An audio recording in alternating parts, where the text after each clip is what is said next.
We are coming back on Champion Network TV. Today, welcome, ladies and gentlemen, esteemed panelists, and our viewers. We are welcoming you to Champion Network TV, where impactful conversation challenges our perception and inspire change. Tonight, we explore a personal and societal issue, understanding the emotional and psychological impact of bullying, abuse, trauma, and grief. These experiences shape lives in ways that are often invisible but profound. The psychological scars left by bullying, trauma, and grief can influence self-perception, relationships, career path, and mental well-being, sometimes lingering for years to come. This discussion aims to unpack these realities, exploring coping mechanism and identity. And leading us tonight is none other than Soko, a businesswoman advocate for self-reliance, self-resilience. Her journey navigating challenges and building strength makes her an insightful leader who will guide us through our conversation. We are privileged also to be joined by Jenna, who is a farmer and the business person all the way from Zimbabwe. And we have got Umbama Kombe in the house, London-based business leader, exploring the manifestation of trauma in professional spaces and the leadership dynamics. And we are also joined with Shumba, a geopolitical analyst, bringing insight into institutional resilience and how strong structures can support recovery and psychological well-being. This is not just in a conversation, it's actually profound. It's about finding ways to heal, build resilience, shape communities that support rather than isolate individuals. And without much delay, I will be calling upon Soko, who will be leading us in this discussion. Over to you, Soko.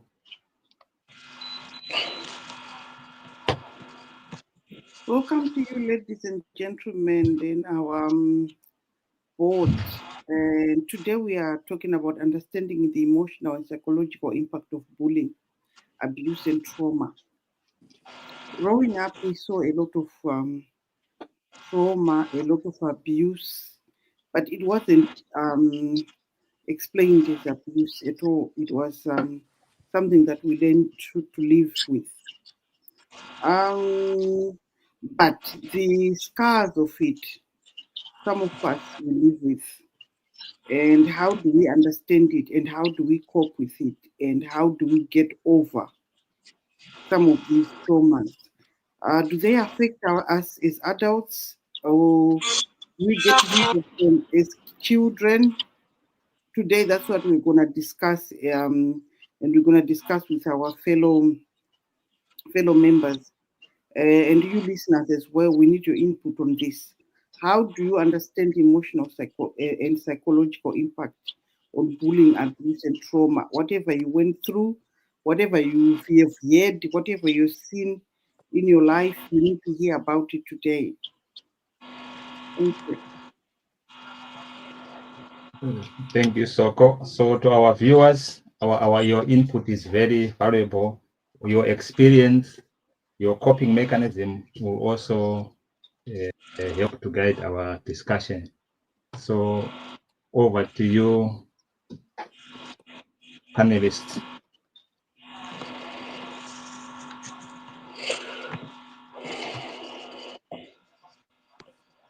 Okay, good evening, viewers.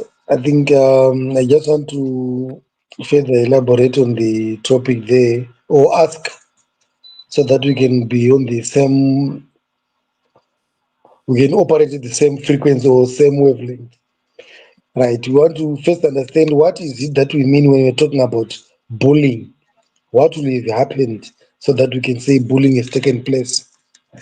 Or we should also need to understand what is abuse, those terms, right?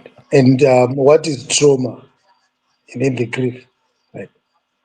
So that we can really start dissecting the topic that says understanding the emotional and psychological impact, so that we will then be talking about the impact of those four things: the bullying, abuse, trauma, and grief. Magombe. Right. I'll start from a standpoint of what constitutes psychology. Psycho means mind. Yeah. And psycho means mind. And then biology bit entails systems. So these are psychological systems that are embedded in a scientific model. And then we start talking about trauma. From my perspective, trauma is a model of communication. It may be positive or not exactly correct in the way it's portrayed. So, to me, trauma is raw communication. Whoever is exerting the communication and the recipient of the communication, they all have got a role to play in terms of how do they respond to any given instructions, be it in the form of bullying or traumatized systems. So I would start from the standpoint of enforcing that trauma is a model of communication.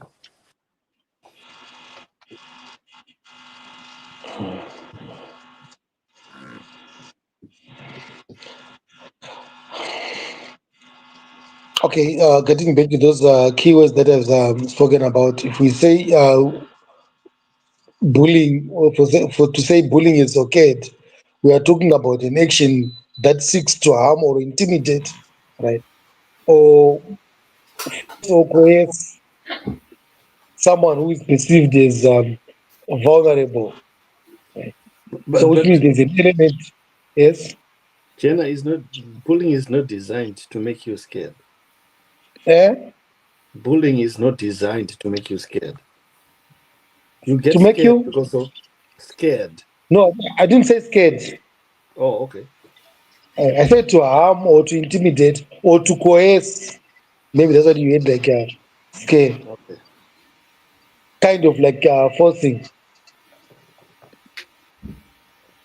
Right. So you are politely saying intimidation is part and parcel of that level of trauma. Yes. Then, if you talk about the abuse, we are now talking about the bad effects now. Why, Or why, bad, or why do you okay, think? we can abuse. Okay, we can say it can be bad or over. Okay, over. Anyway, there must be an element of extra above normal, either being good or bad. Right? Okay, Is that what you wanted me to maybe say? let's start from the standpoint that Mm-hmm. there is nothing normal. Normality is defined in line with what you think at any given time in real time. So normal, I don't know. But So you're saying bullying, there's no. So you're saying there's no abuse or misuse because it depends on the level. There's a scale that you can place one on. There's no benchmark.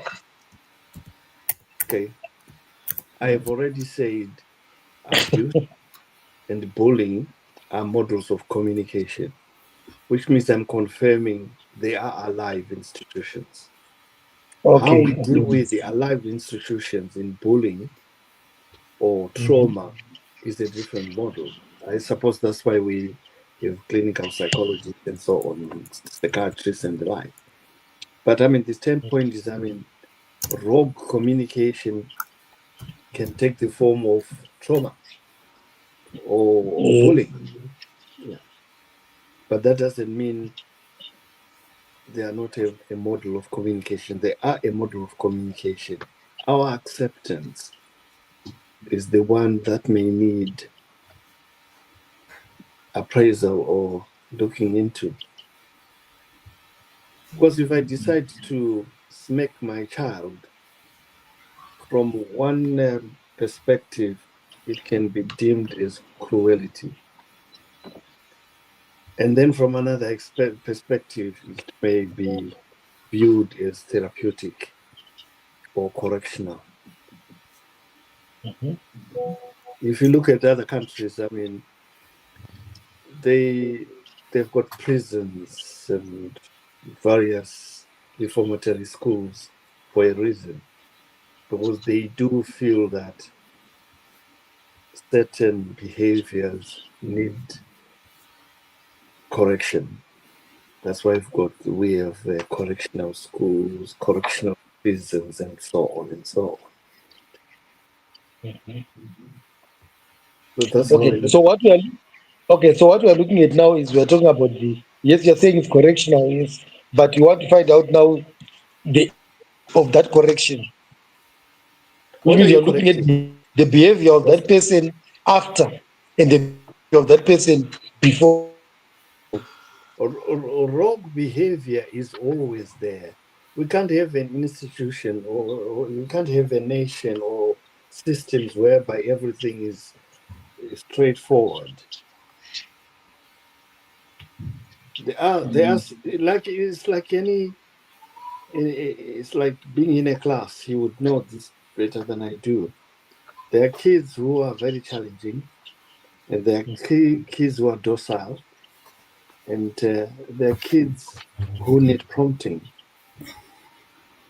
And among those kids, you'll find that, I mean, there are kids who are not academically sound, but as when they are out in the community, they become monsters, and you'll be surprised on their behavior in a stimulating environment.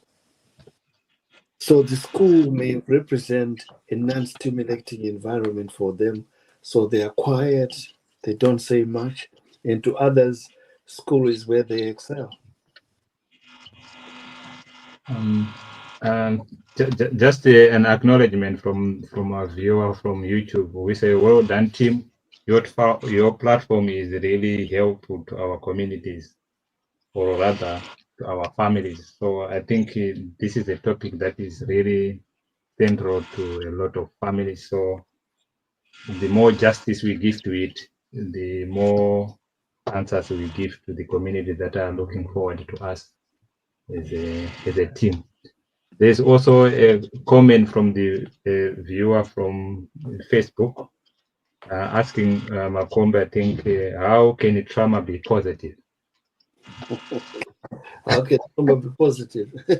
Trauma is a learning curve. It's a learning system. You have to go through it for you to understand it. Before trauma, where is it? Where is the space hold in that particular system?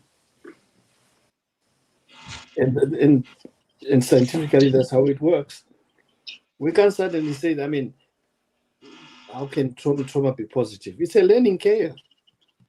Behavior is learned, and it can also be unlearned. For you to identify trauma, you'd have gone through it. So it's a positive experience, and henceforth, you're in a position to navigate it in better formats.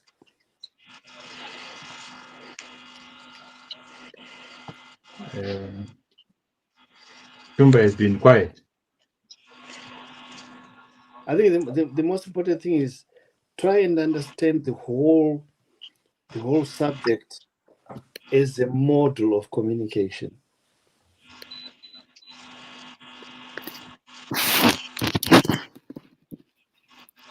What is the rogue person trying to communicate? Are they trying to communicate that they're a serious bully and they can beat you up blue and black? Or they are trying to communicate that something has really gone wrong in my past, whatever.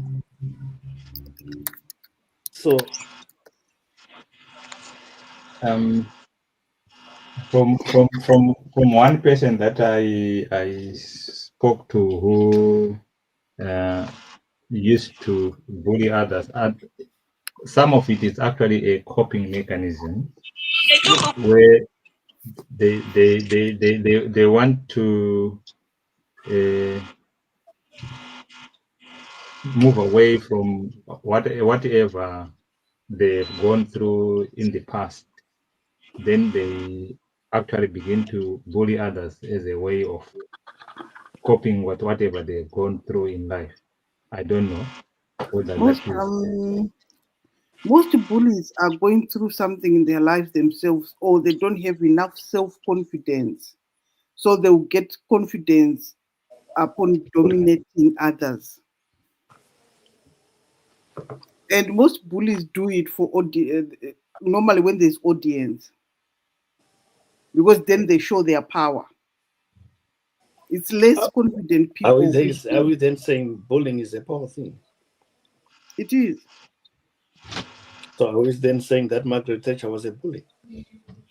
And I don't know Margaret Thatcher is per se, because bullying is a habitual dominance or coercion that goes on and on to dominate the lesser power. Bullying is learned behavior.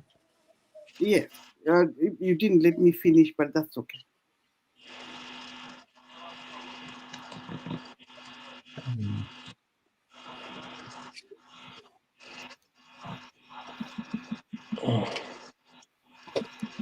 Yeah, I just wanted to say, I've just been listening. So my take on the whole issue is, I think sometimes we make excuses to say bullies are people who have suffered something, or no. I think these are just patterns of human behavior. We are just I believe we are animals, and some of that behavior, you find it in animals as well. So even you look at monkeys, baboons, you see those kind of bullies. So it happens. And sometimes it's of no particular reason. Some people just want that control. It's not like they faced any trauma in their life, but they want to control others. It's their desire. That's how they spend their time, or how they feel about it. So it won't be like they faced something traumatic in their life and they're exhibiting it on other people. It's just the nature of who they are. Just What about cyberbullying then? Cyberbullying.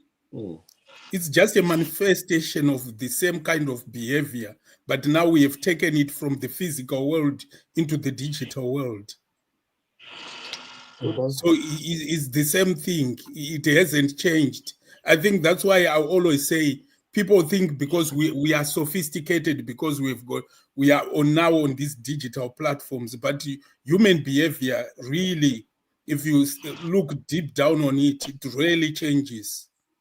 We are animals. We are designed to be on top. Yeah. So we fight to be on top. It's dominance. It's power.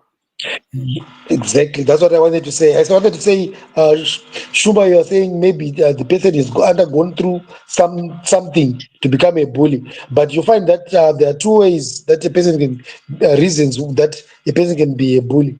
The person can be, maybe it might be because of want for dominance or to be recognized, right?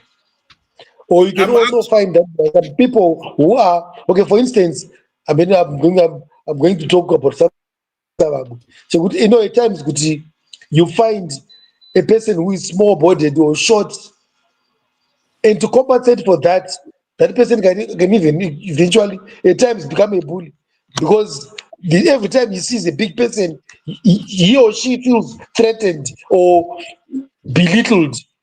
But because you don't want to be belittled, then you end up now others or showing, proving that you've got the capability to fight or do something. No, So I'm there are so many agreeing with. sources of bullying. Yeah, I'm actually agreeing with you. I was actually disputing the fact that you can say bullying is down to someone having faced traumatic. Yes, some people, it's a spectrum. Some of these things, they are not binary. They are on a spectrum of human behaviors. So yes, some people might have faced the traumatic circumstances in their life, and then to compensate for that, they go into bullying. But for us to say bullying is a result of someone having faced that traumatic past, I think it's excusing some kind of bullying behavior. Some people, like exactly what you said. It's Some not people excusing at all. It's just our way of coping with anything is different. Because some people want to show their power by bullying others. But by me showing that I'm higher than you, Shumba, I have to bully you into submission. Yeah, it's like Animal Kingdom, isn't it? Animal Kingdom, if you look at the lions, when the big lion, the father lion is becoming old, he has to fight the younger bulls to show that I'm still the father. And the moment that he's defeated, he has to walk away from the exactly. Because he's now no longer powerful enough. No, my point is, so I think we are saying the same thing. My point was, Kuti, we shouldn't say Kuti bullying is, in as much as it can be due to traumatic experiences, we shouldn't put it wholly onto that. Because like you are just saying now, to say there are some people who just like that control. And we see it pambotaurwa newamakombe kuti chi. Can you say Margaret Thatcher was a bully? Even on a national stage, this behavior is shown. Yeah, there's also a question that can we not learn without being traumatized? We learn from the known and then we go into the unknown. That's the answer for that. And then Sydney, are bullies the same as narcissists in terms of wanting dominance over others? Dominance is a system. It's a system that is well orchestrated and well navigated. So much so that if you don't understand it, you don't understand it. Hapana, as they say. Because you can't stand up and say, and try and justify that if I were not a bully, I would have done very well in life. You cannot go out and justify that. Bullying is going to be there.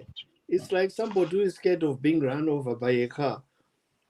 You can't say I can't cross the road because the cars are going to, run me over, or I'm going to have an accident. No. Yes. That's why there's something called risk management. Bullying is going to be there. The topic is how do we deal with it? Your comment my idea from Facebook, and bullying can also be a learned behavior for those of us who went to boarding schools. And we can resonate. I agree with the dominance as well. Also, some victims of bullies can become bullies themselves to dominate. So dominance, power, territorial. Agree with all. It's a typical human animal behavior, so it won't go away. But of course, we can mitigate it, because sometimes it brings traumatic experiences on other people. Like in schools, like she's saying, you're going to a boarding school, and you get through that traumatic experience of being bullied, and then maybe the way you react to it you might end up with traumatic experiences, or you might end up with some people end up even with mental health problems from that. So yes, it has to be mitigated, but we also need to be realistic and say it will always exist. There's no way we can get rid of it. So how can we deal with it? Yeah. So it's putting, like I always say, desensitization. No, not desensitization. What else can we do? Me, I always say, it goes back to what I always say: institutions. And I finished the institutions. And the other topic bit is about trauma. How do we deal with trauma?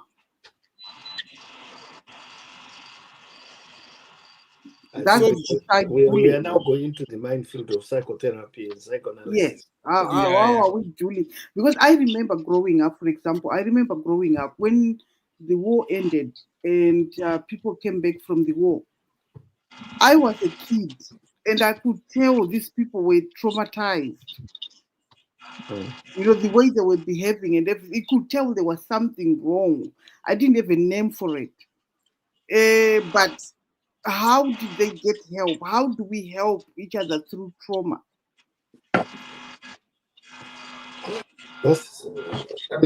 Trauma, we need to go through some psychotherapy of some sort, I think. Because there's some trauma that happens in your life that changes the trajectory of your life altogether.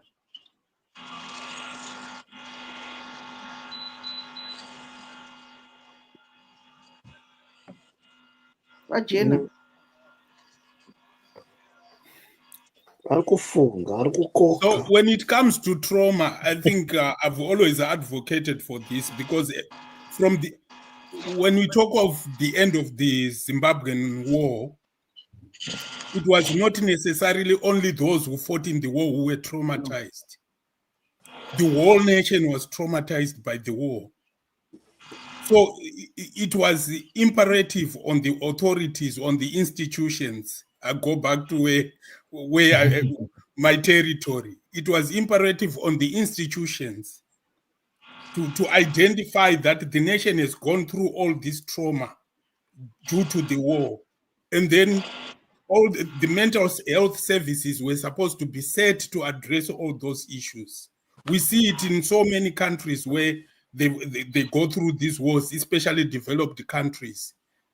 When they send their soldiers to war, when those soldiers come, most of them, they go through these psychotherapy treatments. So the whole nation of Zimbabwe, there should have been a plan to put to have an access to mental health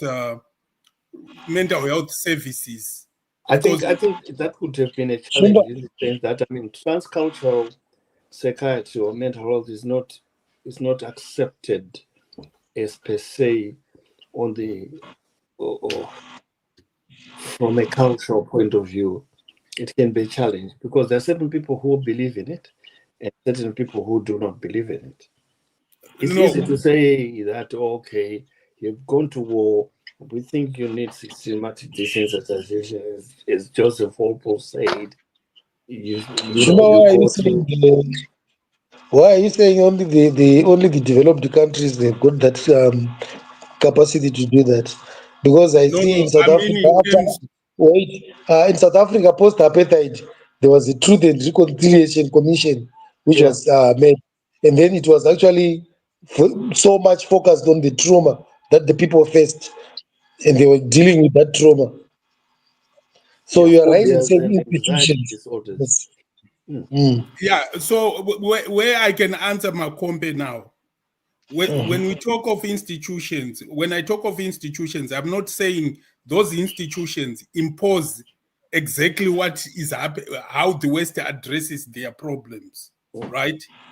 I worked with a psychiatric doctor from Zimbabwe. He was an Indian doctor.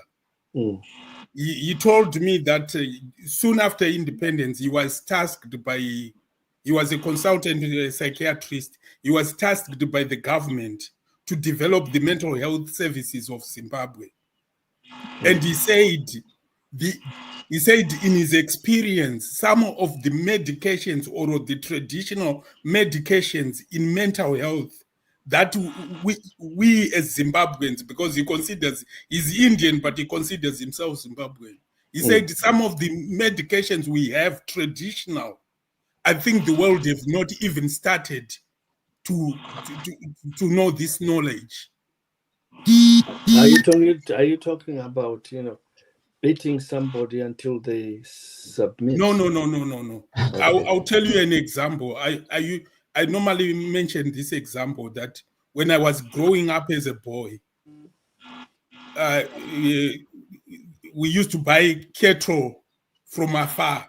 And then when you buy those cattle, you see the cattle keeps on going back where you bought it from. Yeah. And the elders in our community would get hold of it. I don't know, this concoction they used to give it. And once they've given it, that problem was over. And then I saw as well one guy who came back from the war, we had these traumatic experiences whereby when he didn't have this traditional medication, you would go with what we call what do you call this when you experience those events like he's actually in a war. Post-traumatic disorder. Yeah, but his was intense that when it starts, he's actually thinking he's holding a gun and he's shouting orders. But as soon, that is when his medication is running out. That medication he was using was not even, what we could say Western medication. He was actually... No.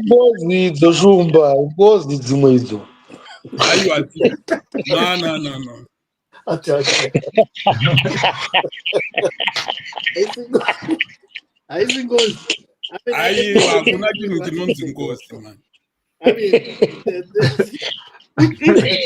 one time we used to live with a guy who went to war. When he came back, there are certain times when he was just so abnormal. You would say, "Morning, Mkoma Christian, sack." And you'd wonder why he's doing that. And then people who knew him, they kind of had a system of managing him. And as when he has taken that medication, he would just settle. And then, interestingly, he would come back and apologize. There was a guy I knew who came from war. The war, he wouldn't sleep. He couldn't sleep in the house. It might be because whatever it was, the trauma they went through needed dealing with. The trauma of war, it's not like always. Yes, there's that, we believe in that cultural aspect of Ngozi, but it doesn't really say kuti Ngozi most of the times. Because no post-traumatic disorders. I see. There are people who who post-traumatic disorder just through the experience of going through a war, even as kids. Listen, there was a case from Iran, I think. I was reading in the Daily Mail. This guy, I don't know what happened. He just went ballistic, started beating up left, right, and center. I mean, is that not Ngozi manifesting itself? No. Because it's... I'm sorry to say, I think it's us who believe in this Ngozi business. I don't mislead us. No. Look, let's look at the settlers, the way they killed in Zimbabwe. Where is the Ngozi for them? They have schizophrenia. No, they don't. They don't. Look, how many people did they kill in Iraq? Millions. Can you say? But then most can of you them say saying, Tony I Blair can't go to work, I can't do this, I can't do A, B, C, D. We've got this fear of dying. This is why we are taken off. No, dying we is have a a fear necessary of end, dying. which will come when it will come. We do. No, Shumba, I think just say maybe that you are saying is one of the impacts or effects of the trauma, because you also have got issues like the domestic violence, gender-based violence, some injuries, and when I was teaching in South Africa, we would also talk about HIV and AIDS as being one of the impacts, right? And then the xenophobia and the crime that is there.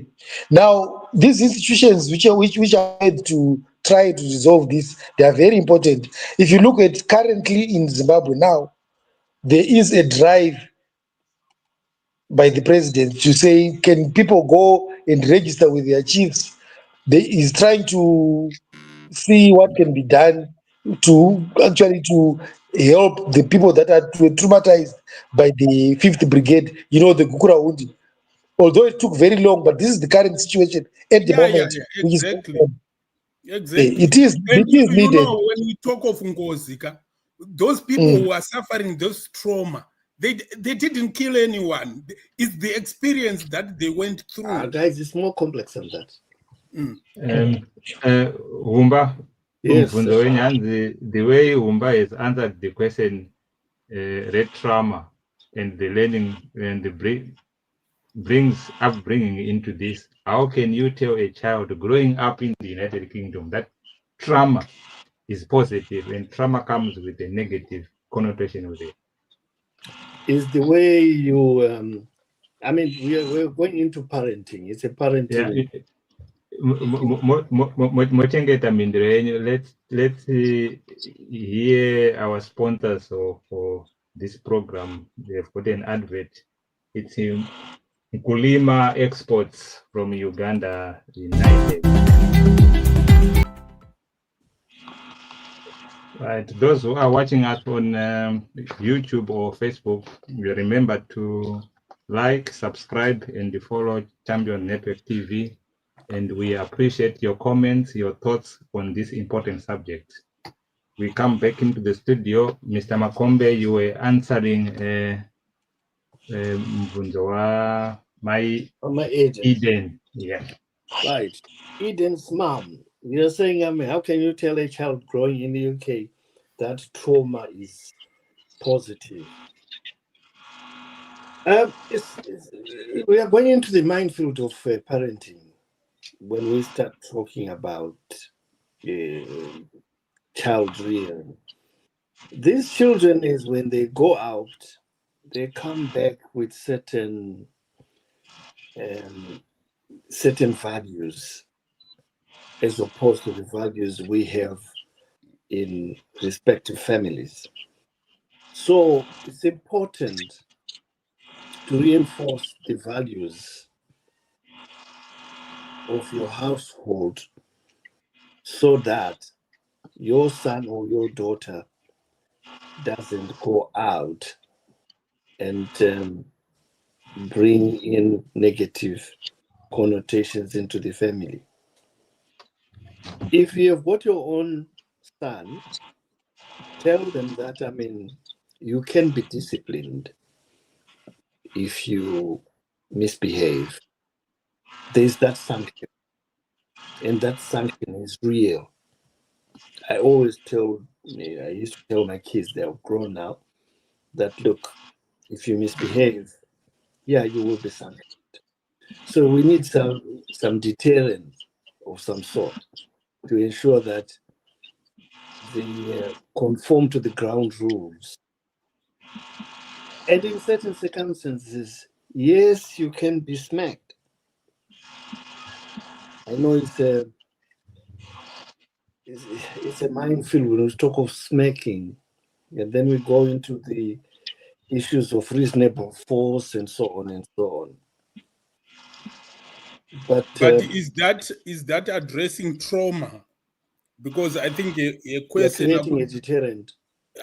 I could frame a question as there are kids here in the UK who are going through traumatic experiences. Some of those traumatic experiences might be things out of their control, like like maybe fellow schoolmates have stabbed them, or they've been fights in schools, or they've gone through a nasty experience which has left them so traumatized. How do you address that? Can you say that is positive, or it has got a negative impact on the child? Then they have to be exposed to mental health services, isn't it? And Mental health services are positioned to deal with that. And I think that brings the And then we've question: got are other those institutions effective?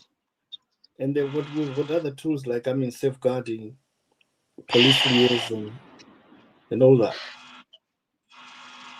Do you know the way you are handling this, Makombe?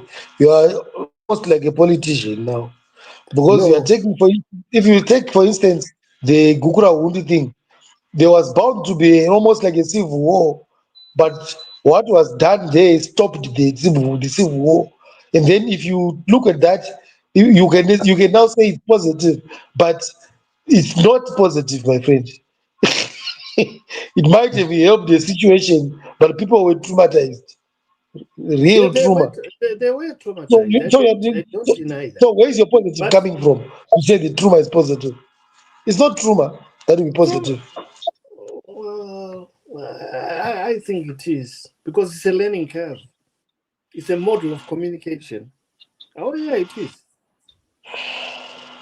Professor No, I would Bob disagree, because trauma actually, when it manifests it actually creates mental health problems that might even stop you from learning. Learning is a different Because ballgame. the trauma will be so severe, it has got that negative impact on your life that even your daily life is curtailed, the way you live day to day. So you cannot therefore say that experience can be said to be positive. Yes. Kana kurova vana chaiko, pane kurova vana kwokuranga, pane kurova vana kwaunoyasoona kuti apa mubereki wapfuriki haachisiri kuranga ba. Yes, I agree with that. Yes, I totally agree with that. But pane kumwe kudhaya kakokuti baba unotora zariro, mamazariro epadanga aya kubvira kushakata mwana zvokuti mwana unotombotovewa kuenda kuchipatara, hakuchisiri kuranga ba. Ostensibly supposed to be deterrent, yeah. Yeah, but deterrent I totally agree with you that, I mean, some of the sanctions are just way above board. But you won't say it will be helping now, because you find it now leading that PTSD that my Aiden was writing there. You can't say you've helped. My agent want to into this therapeutic model whereby we can start thinking or clinicalize things. I'm very much against that. That's a body. Yes, there can be some treatments pertaining to. No. I think there's a level of discipline that ought to be maintained for you to be a society that's functional. Because some of these, I could actually ascribe some of this kind of beating up people. I don't think it's cultural, really. We didn't have that. I think it came out of other people being traumatized and venting their anger on other people. I won't exactly say that, but then, yes, to a certain extent, you're right. But holistically, pane zvekuti mubereki unoona kwawakurova mwana ne5 years nezvibhakera. See, ndinoona kuti apa wakudhisiplina mwana nehasha. Handizvoba zvakare wamubhaibheri kana kuti muculture medu kuti mwana unorangwa. Yeah, but handi kuranga ba. Come on. I think okay. I think I know Bisha's not answering, is not reading the question. The questions there. I think my Aiden has just been asking. Can we just define trauma first? And then I think I've already defined that in the first part, where we said it's deeply distressing or disturbing experience. So from there now, I think the next question would then be, how can that be positive? To Mr. to Makumbi.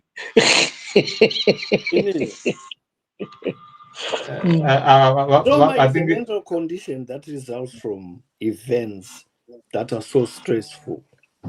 So events do happen. Yeah, that's the first port of call. No, Events tell my structures Jaden are it's there. German. As Hello, when hello. okay. Makombe, Nisha, yeah. Tabasara. Tell my Jaden, who do my Aiden. Papinda Angelina Buranzi, family values have been lost and are leading to a lot of abuse in the form of discipline or in the name of discipline. Yeah. That is very true, but that is very true. But I think we had one of the episodes where we discussed this, where we spoke about this issue of laws and regulations that are governing our stay in other countries, or in the also in the societies. That is where it is emanating from. Yeah. No, I think we are a country. I could say we always talk about top down and down up sort of looking at society. So the problem, what I figure with our society is, if you look at our institutions, the way even we do our politics, it's so the violence is ingrained in the structures of how we do our politics. So this permeates to me, it permeates to everything else we do. We sort of saying collectively that violence is acceptable. So you cannot then say, when you are doing it as national leaders or as a nation, when it comes to politics, and then you say, baba wari kuabhusa mwana, warowa mwana stereki. Yet on a national level, you are saying it's all right. When it comes to elections or when we are fighting our elections, it's all right to dish out violence against each other. So I don't know what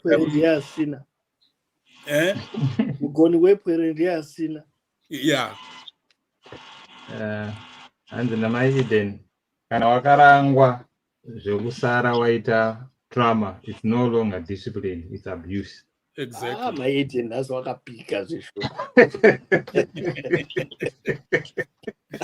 But there was something that was, what did Angeline say? Eh? There was Angeline there. I can't see, it's too small, these letters for me. Before my Aiden, there was Angelina, I think. What did she say? The family I values have think been she lost. was talking about family values. Okay, all right. Then what is my Aiden saying? Aiden saying?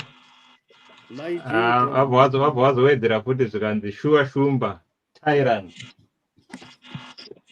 And the tyrants amotaura kuti mapoliticians anoita matyrants uko mouya munoti manharo amumba ndiye akanganisa imi mazvambadza munhu akaenda kune But mberi the nepurari. institution of discipline inonetsa because in a deterrence in it,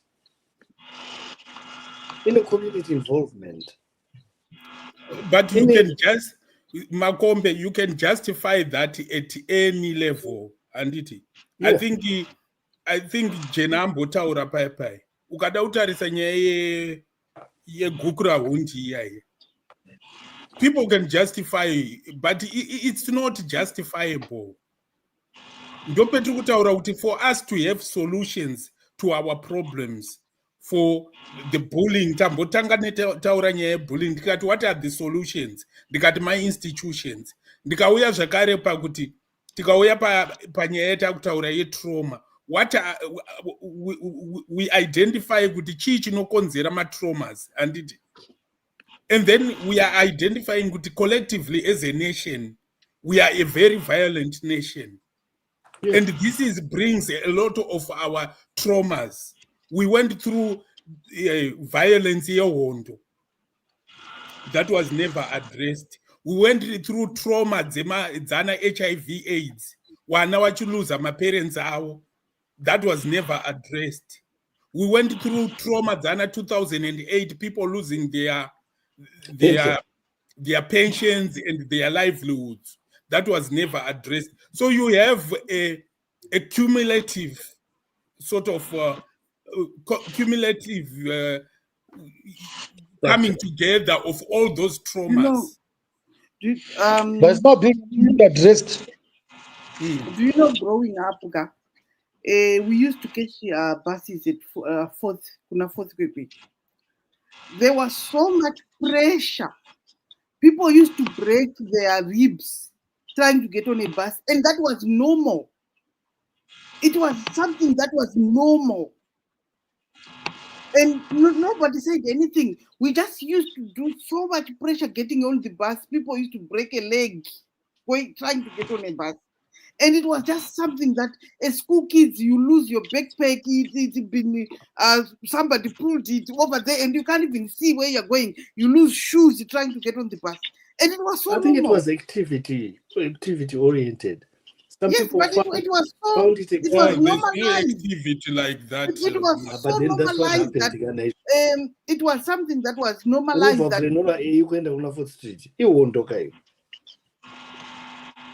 Because if you look at she talked about buses. I used to take my brothers when they were going. They used to go to school, boarding school in Bulawayo in Solusi. Yeah. So I used to take them to the train station. It was horrendous. People used to die there, but nobody didn't care. This is what we are talking about. If institutions are not functional, it's not only Zimbabwe. We see it in India. People are riding trains on top of. They are riding on top of trains. Is there any sort of healthcare executive to say this is not acceptable? And the thing is, people take pictures and laugh about it, but that's just not right.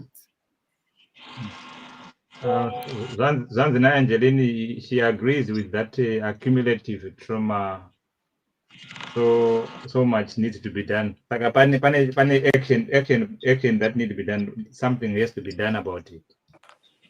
I think we normalize the abnormal. Exactly. But I just believe that they actually being good taking thing. That's why a lot of us are ending up in problems. We were brought up in families where children were seen but not heard. Even if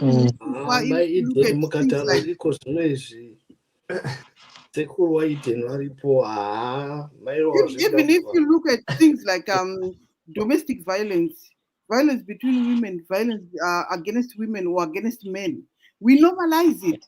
Andozvinoita dzimba enda unonamata zvinopera shingirira ndozvinoita dzimba, and we normalize such things. No, that's what Makombe, you need to listen to me. Makombe, you need to listen to me. I said violence against women and against men. I did say violence, domestic violence against both sexes. Baba vakarohwa mumba onzi aiwa murume ungacheme kurohwa here hauri gwara iwewe, but that's violence. We normalize it like that. And children she said it, I can testify for you. I did say violence against anyone is wrong, but we normalize it. Angelina, I felt sexually abused in those pressure. As women, we were vulnerable. No, pressure we would ask vana vechikoro. Takabatwa muya. Angelini sitango taikonza izvo hakunamboitwa zvehovhi izvi. It's buzz, you know, we're jumping. You see, the Zvokushinzira problem with kugara shumba. Makombe, you know, these are the people who were living an elite life in Zimbabwe, going to those Group A schools. Yeah. So the experience that some of us had, to him, it's we are talking something that he never Can you experienced. imagine? As No, Shumba, those who used to go to Group A schools, those used to go to Group A schools living in low density. We used to go to Group A schools, live in Glenora. No, That's what the difference was. If you were going to Group A school living in Glenora, your pressure. Okay, let's welcome Nathaniel. Oh, Nathaniel, how are you doing, man? Nathaniel, you have just joined us. So we are talking about this, the impact of psychological bullying and the trauma. I think the topic is there somewhere. And now we are in the middle, and where people are talking about our experiences, and also people on the listening, they are also engaging with us. So maybe you may want to say something, your understanding of psychological and emotional bullying, whether you experienced it as a young man or now in the United Kingdom. First of all, sorry coming on late. I was doing some domestic shopping. And good evening to you all. That is a very broad topic, which you will only give your experience. My experience with that was not very much because I mean, in primary school, maybe I had a fight with a friend who was always trying to show off. But after that, really, did not have any effect on me in my own household.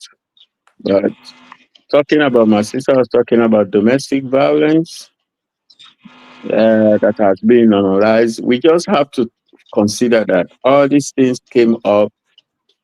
I mean, at the beginning of the 90s, these things were there and people didn't make it so big. But after within the 90s to the 20s, it became pronounced, especially in the United Kingdom.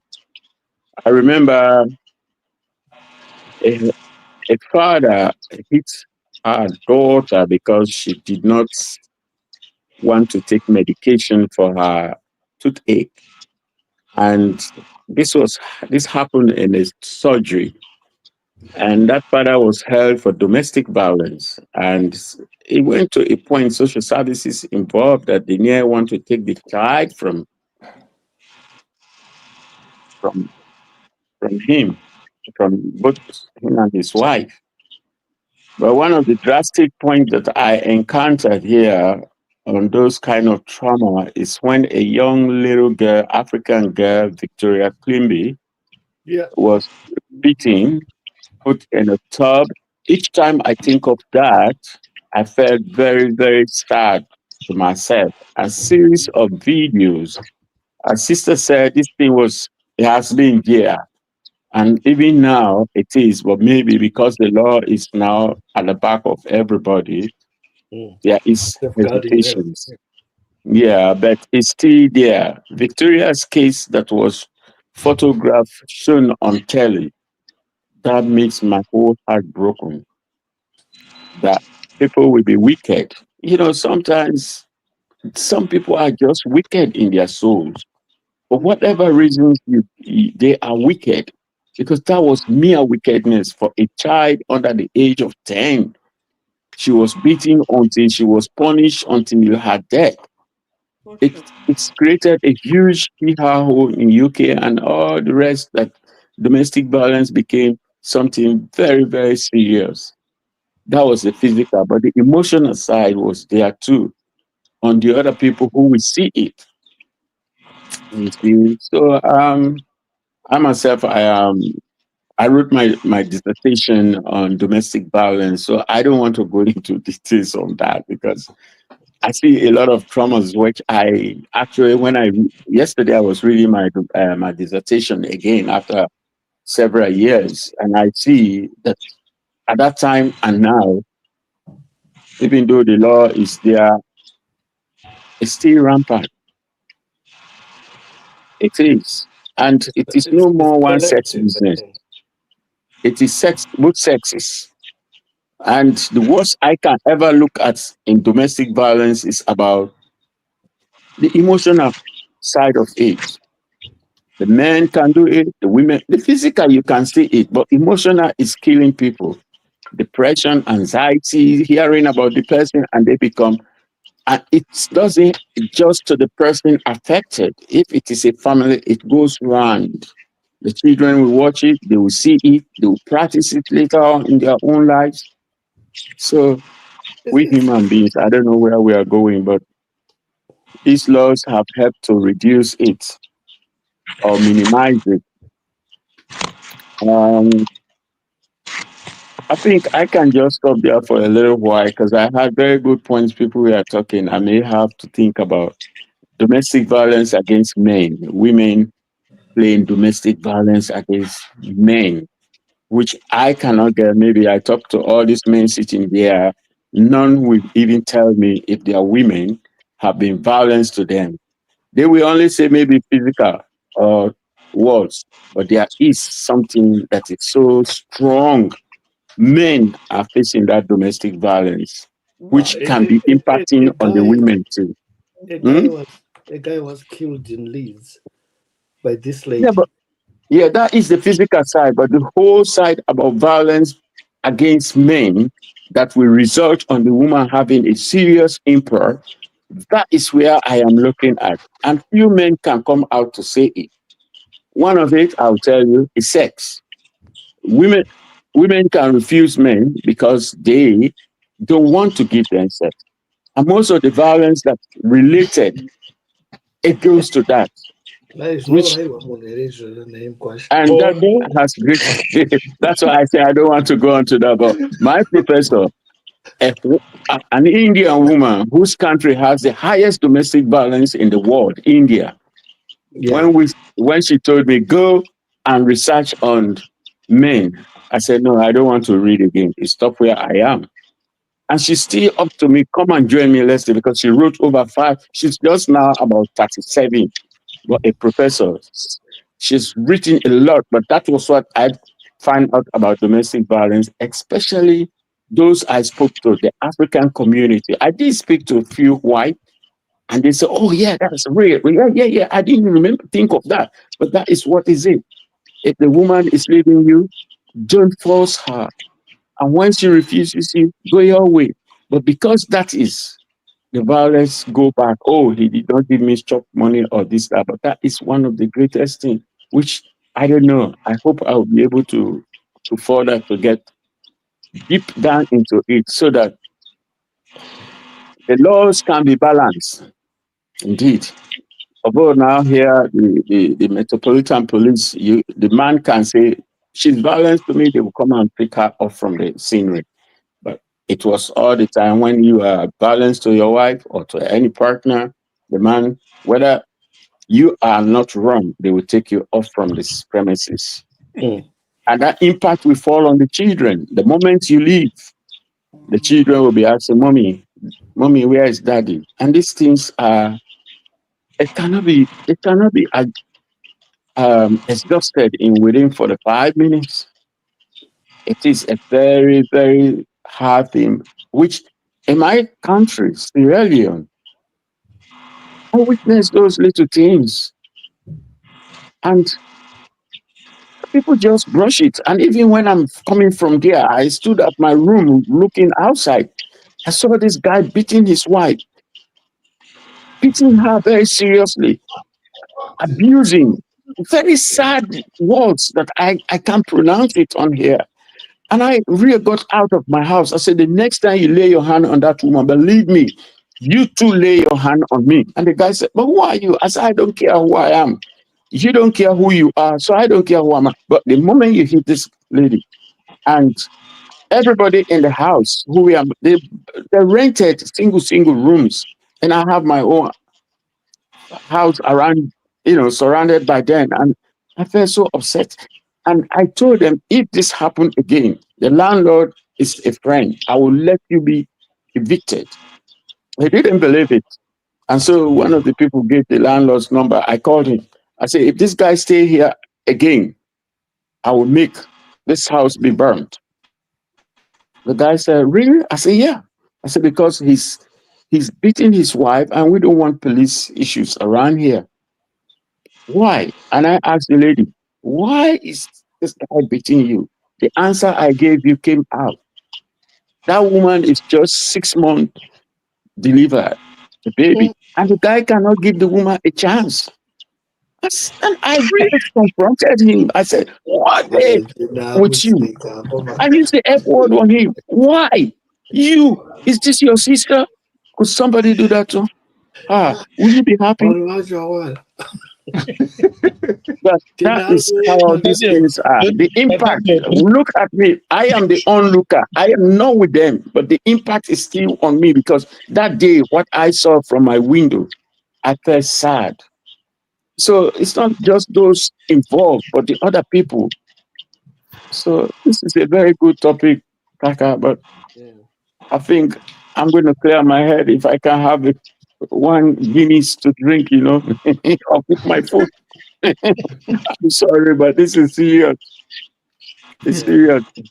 Let's love one another without violence. What about Sierra Leone? You went through a civil war. Did you not Well, experience that is in terms of addressing issues of trauma? it is still now. I'll tell you one thing. We had to cross to come to the airport. And I saw this handsome young man. Both hands were cut. I stood there. Oh my God. I have to cross through a speedboat.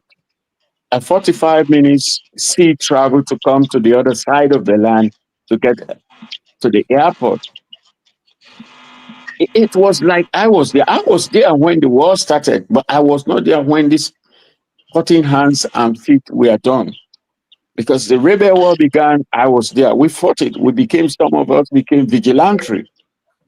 But trust me, if you see people who will tell you their stories, and sometimes I really don't want to hear it because one, its effect on me is sad. I would go because I'm very, very emotional. I cried for this guy. How could a man, these two hands, he has it. He has to use it. And somebody has to help him to do his sanitary stuff, to do, oh God, It's very sad. it's sad. It's sad. I saw that. I saw films of it.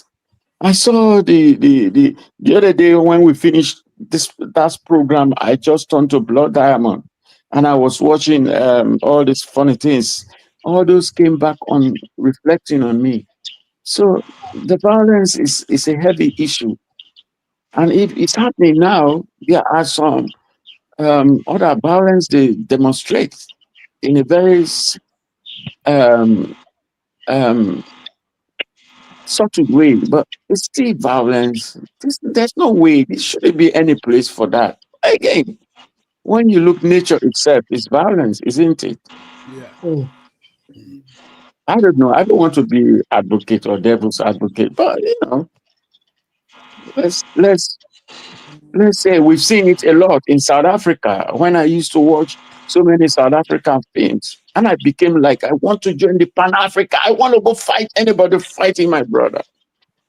But I would say, look around again. Even if you fight a white man wrongfully, I'll fight you because it's also a human being. But the things that we saw, the things that I saw in Soweto, when I saw people from Rhodesia, when I saw people from Soweto, they came to Sierra Leone, Angola, and I saw these guys, these young ladies who were sitting down, going to school, explaining to me, I thought, I don't know, I it's think you hard. make a brilliant politician. No, I yeah. am. I am a politician, but I have been very slow. That man sponsored my national chairman position, but I just decided to stay back because there were some guys that I wanted them to go ahead. Yeah, but I am a real politician. I love politics, and Next I time believe. there's that opportunity, let us know. We'll coerce Sorry. all the. Next time So, when there's an opportunity again, let us know. We'll no, coerce. definitely. I mean, yeah. It's only when my late wife, may her soul rest in peace, she was my political partner. So these 2 years since she passed away, I've never been involved in any kind of political point because you have to have your partner who has the same capacity, who has the same idea, and you go without fear. But yeah, Taka, he sponsored me, that man, that money. I will find him one day, I get a diamond, put it in his pocket, and we'll go to No, Zimbabwe. because these two politicians we have here, Jenna He and knows my man they're died. just He knows I dangerous. am Mugabe man. I am Mugabe man. I know not everybody will be happy, but somebody has a friend, and he was my friend. I Honestly. love that man. But Right. violence is not good. But sometimes people We use violence to achieve their aims. So there are positive side of it. Our party, SLPP party, was not violent. The other party we call APC, they said they were very violent. Anywhere they go, they make sure the whole village is so that they will go and vote for them. And then the violence came back to SLPP. So even now, like few days ago, they were fighting for internal politics, and I was smiling. I said, "Oh my God, this is going to be a round table. Is it going to ever stop?" Yeah. So right. I hope this. I think we should go back to this topic one day. I'll try to get some university students and log them into this to hear. Yeah, Okay. that will be interesting. And I Maybe we think should our start thinking about a program called personal documentaries. Yeah. yeah actually he has got a lot of stories to tell, but our time will not allow us. He No. lost a lot of his gear in the civil, which he didn't say. Let's prepare to do our final thoughts to our viewers. I'll give those on the listening to put in the chat their views and what are their final thoughts, and also if they've got any topics they want us to cover in one of our episodes, you can put it in the chat and we will take it into account. So let's go around the room. We have our final thoughts to our viewers. There's something that I wanted to share, but I think I wanted to share the picture of Ramaphosa and Donald Trump to say was that violence taking place. So, and also there was another one when Donald Trump was with the Ukrainian leader. Was it also violent? No, for Ramaphosa, don't take us there. That was stupidity. I think there's an element where you need to understand this robs dignity to African kids. Why do you have to go and worship someone to humiliate you like that? What lesson are you passing to all the young African people? He should have just set it down in South Africa and let them go with their narrative that there's something going on in South Africa. Because these people, they actually, that narrative, it was not even what Ramaphosa didn't understand. The whole narrative about South Africa, it's nothing to do with South Africa. He actually understands the issue is ICJ, why South Africa took Israel to the ICJ. The next issue, I've wrote about it, it's South Africa being the weakest link in the BRICS. America wants to destroy the BRICS. That's why you see this war with Israel and Iran at the bottom of it. Shumba. This is what I wanted to say this, but I am not going to. And then we are now jumping onto it full time. Because so that is going to be a long story. Now you are hijacking it. No, it needs to be said because tinokuramba tingoenda nenzira imwe chete. Mangwana jena ukaita president, you go to France, you worshiping another person. No. It needs to stop. It's just like in India. I had a lot of to say. I was so happy when this gentleman came, Nathaniel, a new form of trauma. But That was quite mind-blowing, actually. You know? it was very Yes, he's a politician, but he brought about that trauma in the bedroom. So then, okay, let's talk about something else. I know. That's why you cut me off. You wanted to.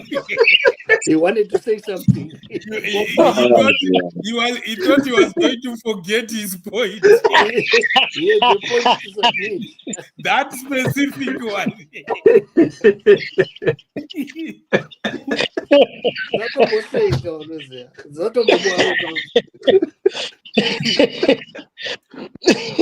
Yeah, there are all sorts of stresses. Anyway, for me, I think I've concluded already.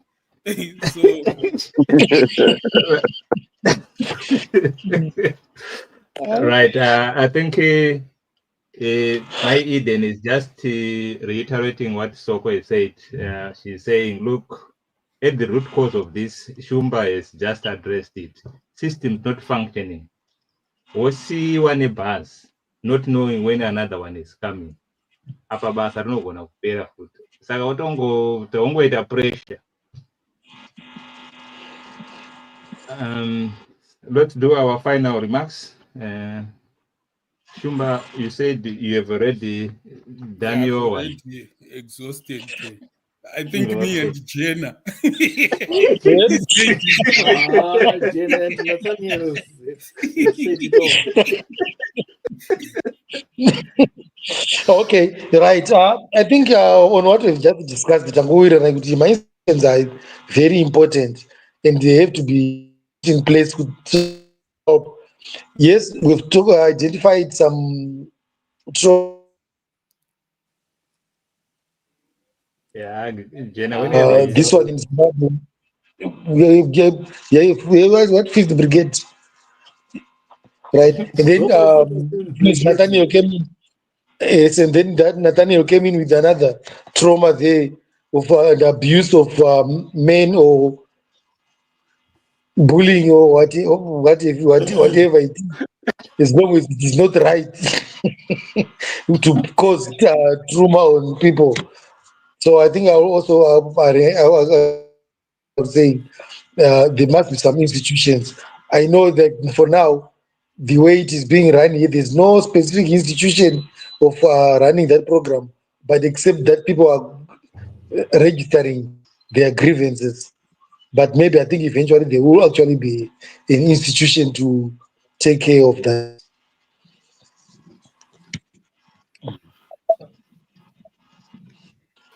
All right. Yeah. The pets.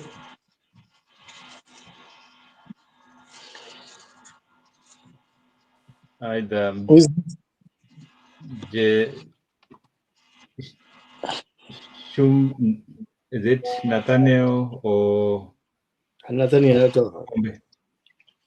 Huh? So it's so in the Mokombe.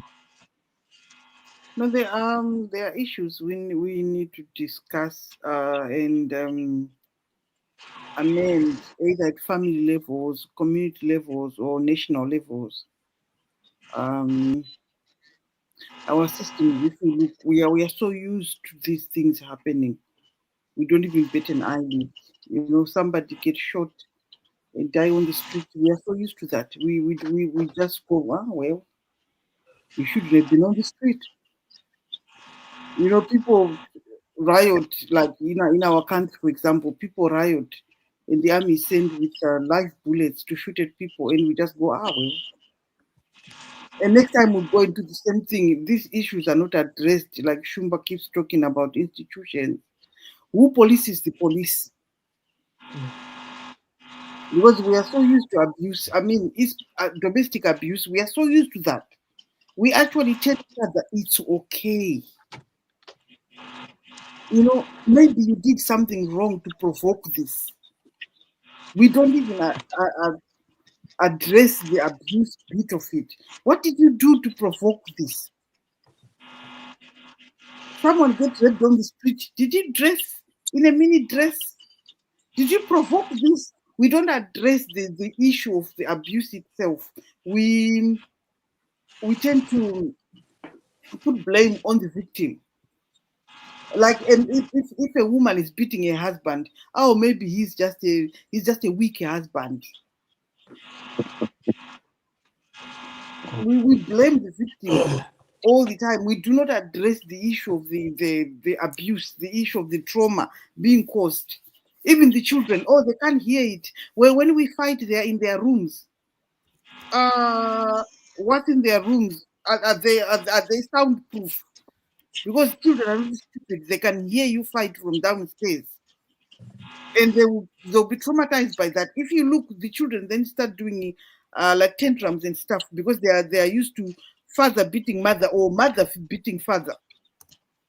We get used to these traumas. We get used to these abusive situations, and we don't get to address them, whether institutionally or in a family situation.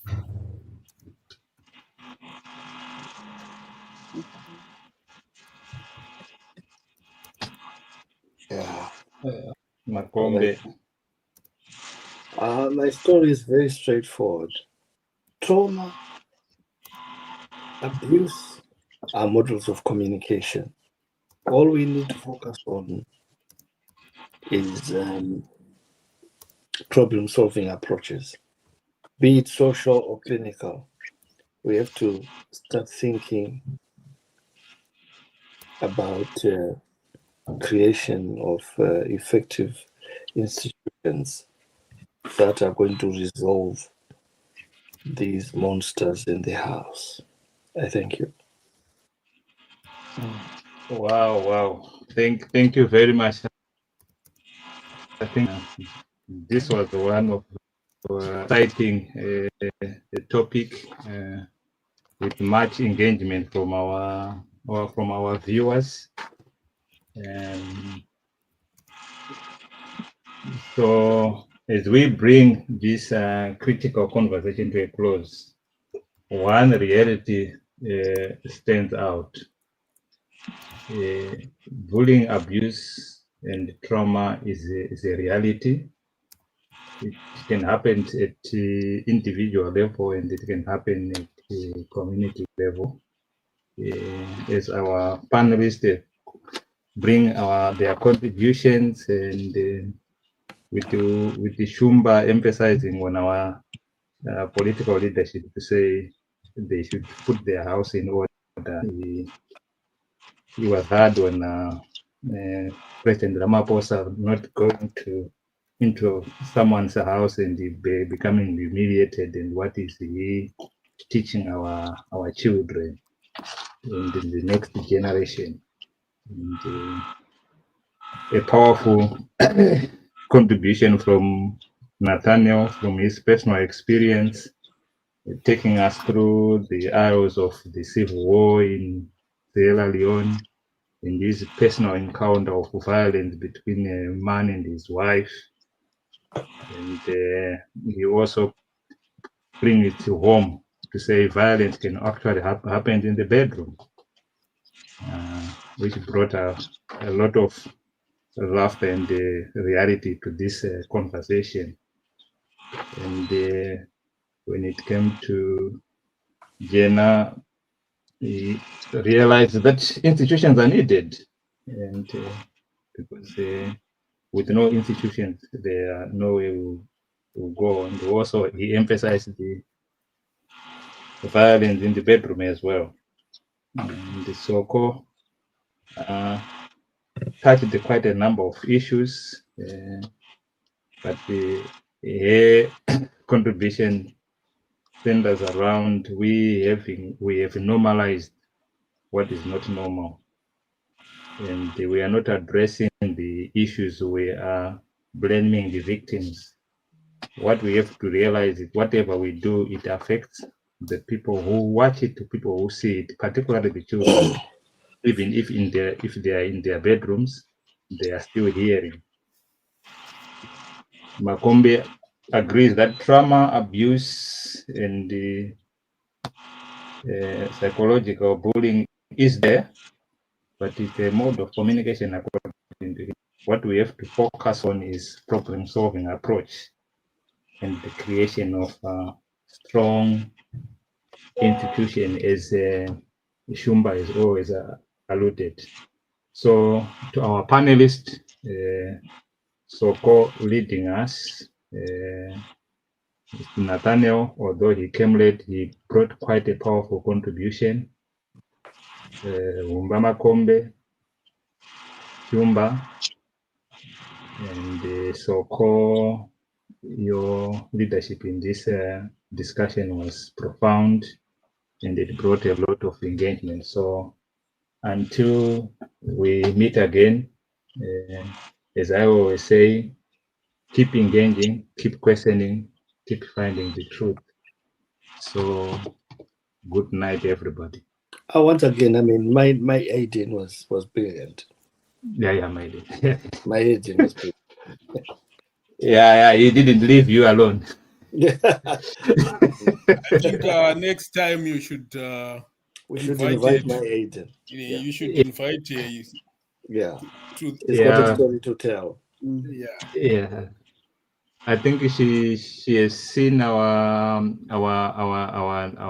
number, so that she can always give us a text message or send a comment on the YouTube chat box, and we will invite her to come into the studio.